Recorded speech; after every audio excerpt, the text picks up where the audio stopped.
Subscribe touch பண்ணிடுங்க. நகரத்தார் ஒவ்வொரு விழாவிற்கு முன்பும் அன்றும் நகர சிவன் கோயிலில் எல்லா சுவாமிகளுக்கும் அபிஷேகம், அலங்காரம், ஆராதனை.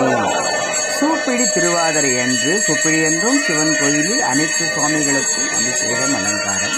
திருவாதிரை என்றும் சுவாமியை குளிர்விப்பதற்காக அபிஷேகம் என்பது குடங்குடமாக நாம் அபிஷேகம் செய்வது சுவாமி குளிர்ந்து அருள் தரவே. வேண்டியதை நினைத்து பாருங்கள், அத்துணையும் நடக்கும். அப்பத்தா போல நீங்களும் ரொம்ப நல்லா இருப்பீங்க. பழனிமலைக்கு நான் வராமல் இருக்க முடியுமா? உன் பால்வடியும் திருமுகத்தை மறக்க முடியுமா?